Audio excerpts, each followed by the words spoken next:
rojstva. Ja, kaj imam pa jaz od tega? Nimam nobenih pravic ne do svojega dela in niti ne do svojega imena. Če serjemo kroglo, me že lahko tožijo za proizvodnjo Mozartkugel na črno. Zakaj pa mislite, da sem se prijavil na ta kviz? Da dobim nazaj vse en prdec tega, kar je tako ali tako mojega. Do milijona evrov vas loči 15 vprašanj, ki se navezujejo na vaše življenje in delo. V življenju še nisem začel niti prav delati, ko sem že umrl. No, na tribuni vas spremlja soproga Konstanca.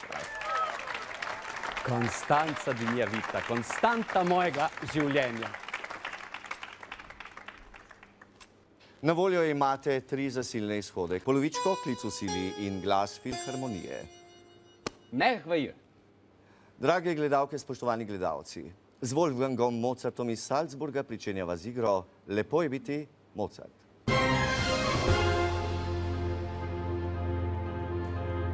Prvo vprašanje za 50 evrov se glasi. Katera je Mozartova najbolj izvajana skladba? A. Rondo alla turca K331, B. Mala nočna glasba K525, C. Simfonija številka 40 v G-molu K550, D. Andante klavirskega koncerta številka 21 v C-duru K467. Najprej, kaj so ti kakci? Kaj? Kako mislite? Tole, KKKK s temi številkami. Sestavljalec vprašanj in predsednik komisije KKK Ludwig Ritter von Köchl je katalogiziral vsa vaša dela in jih označil številkami od 1 do 626. 626. Saj sem pa sam pisal svoj katalog. No, vi ste ga začeli pisati šele leta 1784, 9. februarja. A tako? Salieri vse vidi, Salieri vse ve. Kakati se torej sme? No, kaj torej mislite, katero je vaše najbolj izvajano delo? Simfonija številka 40. Pa so to vse moje simfonije? No, ne vse. Všteti so tudi vaši prepisi simfonij Mihaela Haydna, Abela in drugih. Je kakšen katalog pa potem je to? Köchlov katalog. Aha.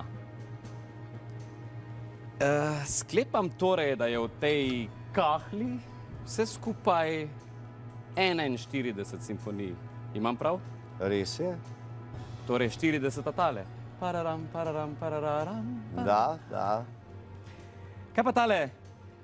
Kakec 525. Nočni glasbi sem napisal najmanj 2. Eno s pihali, eno z godali. No, ta verjetno z godali. Sicer pa sem to poslušal prej v liftu. Lift! Pritisneš gumb in igrajo Mozarta, medtem ko se voziš gor. Mozart. Hočete reči, da ste se tu na televiziji, medtem ko smo vas v živo čakali, s Konstanco vozili gor in dol v dvigalo? No, v bistvu sem poslušal svojo glasbo. Tista izvedba Male nočne glasbe v liftu je bila dobra izvedba, ampak brez drugega stavka. No, in potem, ko so se s Konstanco spet šla malo gor dol, je bila spet in spet brez drugega stavka. Kaj, a ga nimate?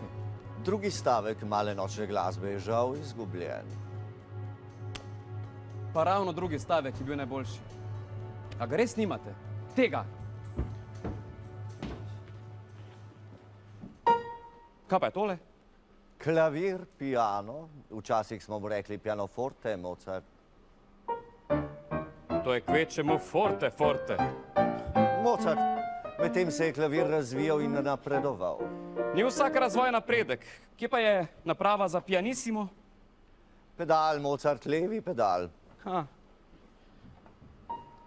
To je una korda. Včasih je bil klavir subtilen in nežen instrument. Zato pa imamo sredinski pedal, ta duši ton. In glasbo. Zakaj pa je ta desni pedal? Desni pedal pa je podaljšan ton, Mozart. Aha, namesto dvorane. Ampak pravite, da ste ta stavek izgubili? Gospod Köchl. To je menuet iz klavirske sonate K498A. Gospod Köchl, ta kakec boste morali za sabo počistiti. No, pa poglejmo naprej. Andante klavirskega koncerta v C. Zanimivo. Ta je verjetno iz serije mojih abonentskih koncertov na Dunaju, kjer je bil na koncu samo en abonent. Ja, Van Sviten. Zanimivo. Dajmo.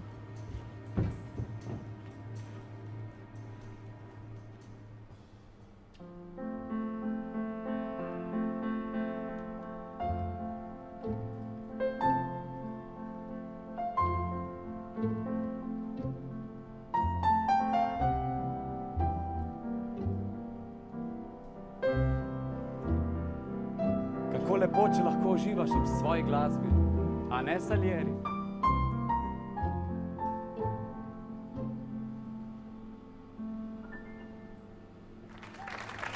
Hvala. Kaj imamo naprej? Rondo alla turca, kekec 331. Iz vaše sonate številka 11. Napisali ste jo v Aduru, v Parizu. V Pariz, srali so po ulicah in po vežah. Aristokracija pa je med mojimi nastopi žrla in pila. Kaj torej pravite, katera je vaša najbolj izvajana skladba? Rondo alla turca ziher ni. V Parizu je bilo itak vse brez veze. Je nič. Če sem že v dvigalu poslušal malo nočno glasbo, to že nekaj pomeni. Izberem odgovor B. Zadnji odgovor? Prosim. Zadnjični odgovor. In odgovor je pravilen.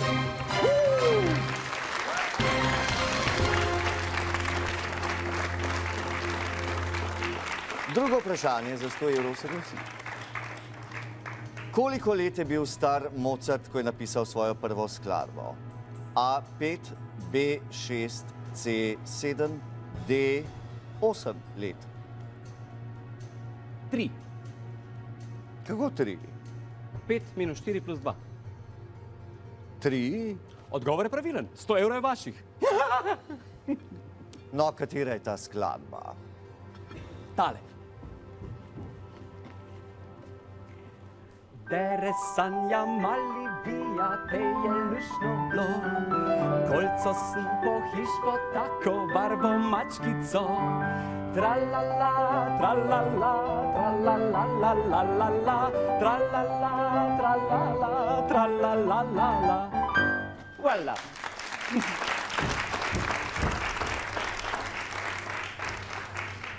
Oprostite, ali ni to neka narodna iz Spodnje Štajerske? Ja, očitno je med tem že ponarodela.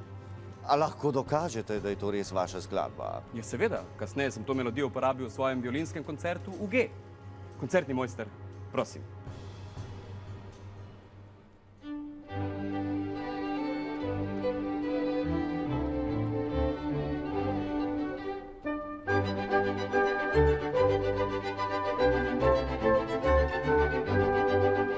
Čudovito. Hvala.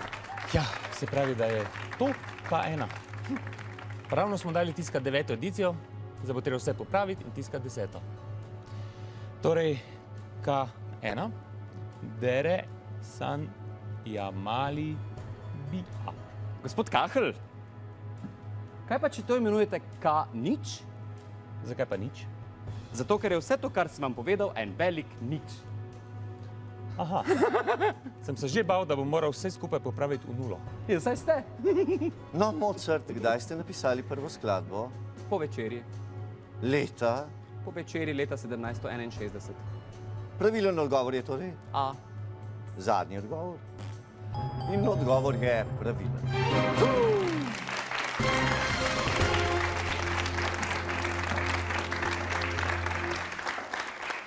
Sva pri tretjem vprašanju za 200 evrov.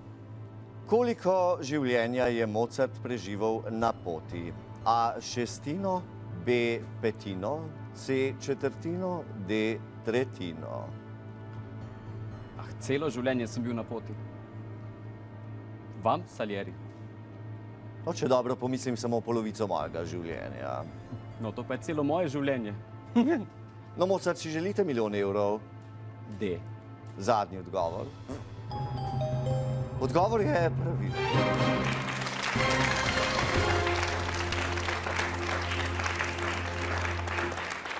Učenjaki so izračunali, da ste v svojem 35 let, 10 mesecev in 9 dni dolgem življenju preživeli na skupno 17 potovanjih, 10 let, 2 meseca in 8 dni, torej približno tretjino. Zanimivo. In koliko odreka sem v tem času nasral? No, ne vem, če so muzikologi prodrli tako globoko. Vam pa jaz povem, če vzamemo, da povprečen človek na serije kilo dreka na teden, to pomeni 529 kil dreka na potovanjih, torej malo več kot tono in pol v svojem življenju. No, to pa je že nekaj.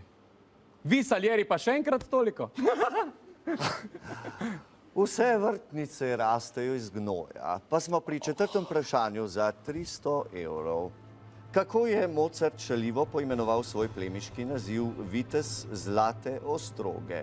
A. Vitez bikovega roga, B. Vitez svinjskega repa, C. Vitez lisičjega gobca, D. Krtov vitez. Od leta 1791 sem zares krtov vitez in to ni nobena šala. Ampak Kaj pa predtem? no, predtem sem pa bil bolj vitez glasbenega gobca.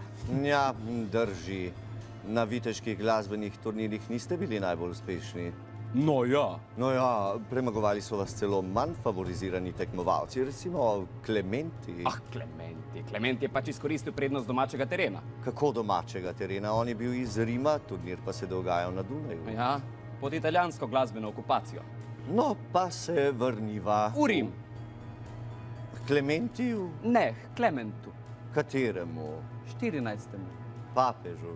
ki je z dekretom prepovedal izvajanje Allegrivega Miserere, razen ob veliki noči, ko ga je smel izvajati papežev zbor. Note so bile skrbno čuvane in nihče jih ni smel prepisovati. S Papanom so odšla v katedralo svetega Petra prav na dan, ko so izvajali Allegrijev Miserere. In v sjajni katedrali se je dvignila veličastna glasba. In pokleknil sem v globokem spoštovanju. Ko je bilo maše že zdavnaj konec, sem kar klečal tam, kot v sanjah. In tiste noči nisem mogel zaspati.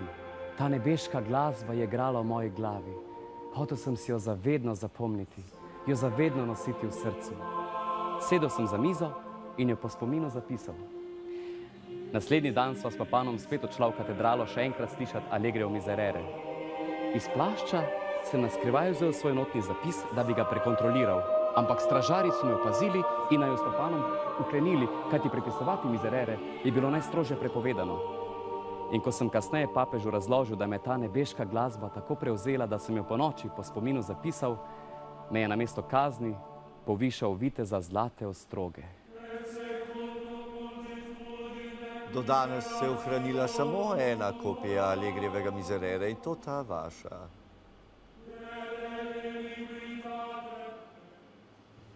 In ta naslov vitez zlate ostroge mi je dol visel kot en svinjski rep, zato sem se počutil kot vitez svinjskega repa. Odgovor B. Zadnji odgovor. Odgovor je pravilno.